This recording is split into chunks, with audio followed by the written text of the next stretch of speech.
Hey Pastor, I'm so excited that you took a few minutes out of your busy day to check out this video.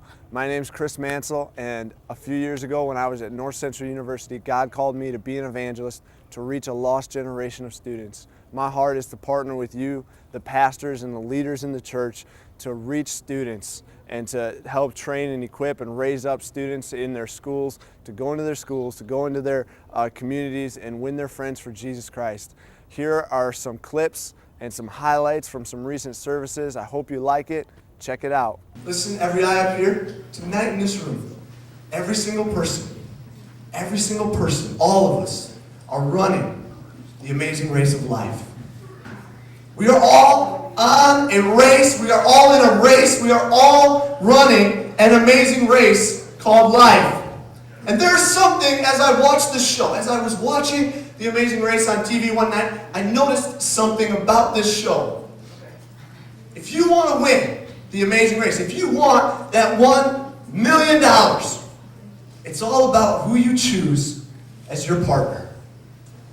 You see, in life, choosing the right partner will help you face the challenges.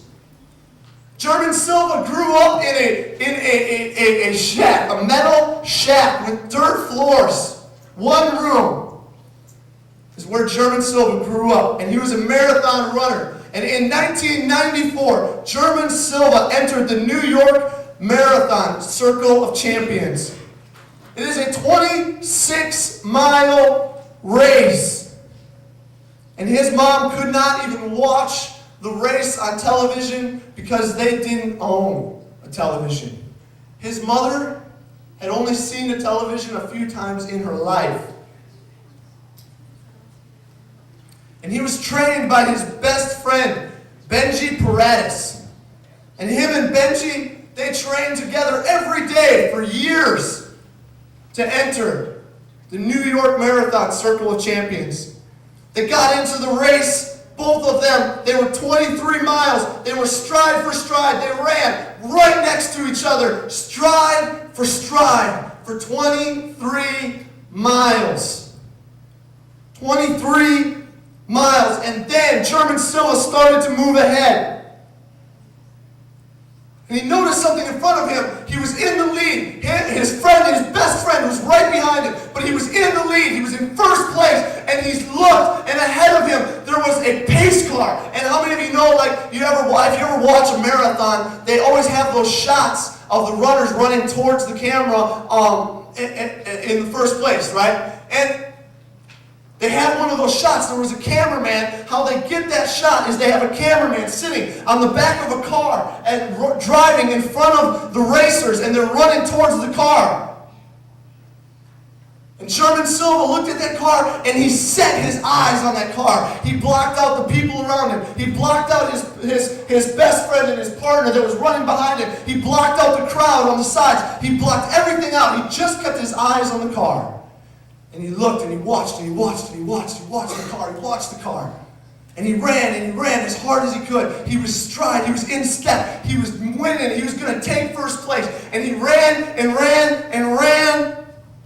And he gained more momentum, and he was farther and farther ahead of everyone watching this car.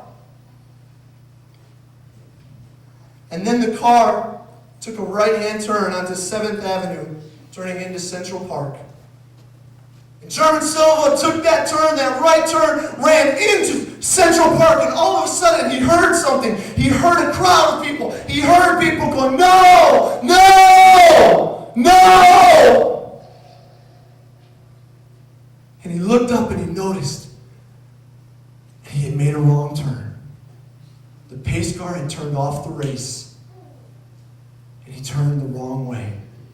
And he looked back, and the runners were running past him, and he turned around and he sprinted as hard as he could. He had just run 24 miles. He sprinted as hard as he could. He ran, and he ran, and he ran, and he ran, and he caught up. He caught up to his partner, who was in first place. He began to sprint. There was 2 1/10 of a mile left to go. German Silva, emerged with the smallest marathon victory in history. German Solo was well prepared for the race, but he put his focus in the wrong direction. Many of you in here tonight, in your life, you've been running this race of life, and you have put your focus in the wrong direction. Peter had to have an incredible amount of faith to step out of the boat. He had to have an incredible amount of faith to step out of the boat. God wants to build your faith. God wants to build your faith to believe in Him for the supernatural. God wants to build your faith to believe that you can change your school. God wants to build your faith so that you can believe that you can win your friends to Jesus.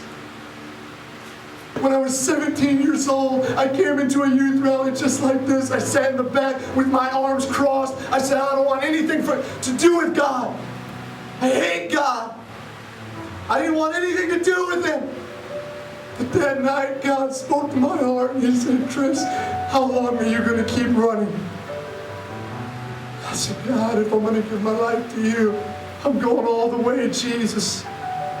I'm not going to be a hypocrite. I'm not going to go halfway, God. I'm going all the way. And that night I gave my life to Jesus.